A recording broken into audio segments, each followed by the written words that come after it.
When I was 18 or 19, I think I had a whole set of people that I looked up to. I think what happens is that you look at somebody and think that maybe something you had as a small seed in your own mind, you see maybe that person has extended that or gone quite a long way with what you think you might like to do, and you think, yeah, that person's doing what I really like to do, and that's what could happen. That's what I can do with what I've got, because there's a certain kind of regret that when you haven't been adventurous with your ideas, there's when you get into a later life and you haven't even tried to do some of the things that you really wanted to do, and you can look back and say, damn, if only I'd had a go at that. The people I looked up to when I was a kid, like William Burroughs and like Little Richard and like John Lennon, they did it, and I thought, well, I'm an absolute fool of myself, but I'm gonna, go for it too. I didn't strive for success. I strived to do something artistically important. And success over here, I believe, is very much in the kind of material world. So can I just say that before we start? I wanted to do something artistically valid.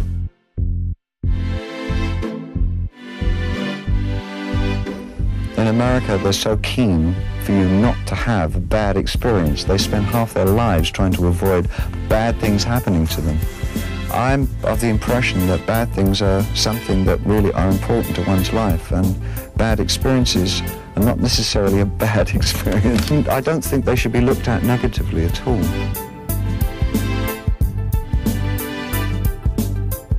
All the mediums are rather like painting, and you can use the same tools and work within all the different mediums. And so I can understand what I'm trying to say often by painting it first, and then I think, now I know what I'm trying to write. Adapting to the idea of being kind of mainstream, I found very difficult indeed. I was so beat by the whole three-ring circus thing about it, and trying to reach a wider and wider audience, without any kind of feelings of artistic passion at all. And I got introduced to Reeves Cabrels as a guitar player and just a good guy that I met. And he just very simply said, you've just got to stop doing this, there's no way out. Just stop doing it. Do what you like doing. And that was it really, and I just stopped doing it.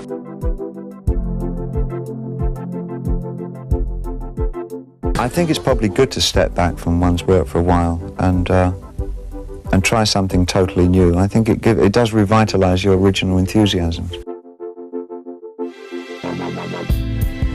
Whatever I go on the road with again will have to be something that I have the utmost belief in, which is a great way to start again. So the possibilities are almost limitless. What can we do now? Do we do what is the usual predictable thing, which is an artist carries his repertoire with him throughout his career? But as we were doing new things when we first started, we should also continue to do new things now. So I thought...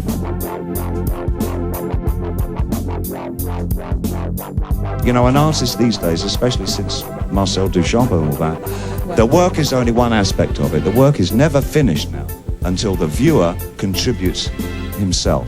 The art is always only half finished. It's never completed until there's an audience for it. Of course. And then it's the combination of the interpretation of the audience and the work itself. I don't know why, but ever since I was really young, I thought I'd never have a problem making money, whatever I did. So really it was a choice of what was I going to do for it, and I just had a passionate affair with music. It was a very amorous affair with music.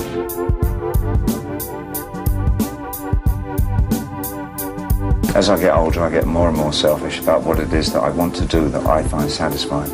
And it's definitely how one should spend one's life is because, if you make yourself happy, a little bit of that sunshine can spread onto others.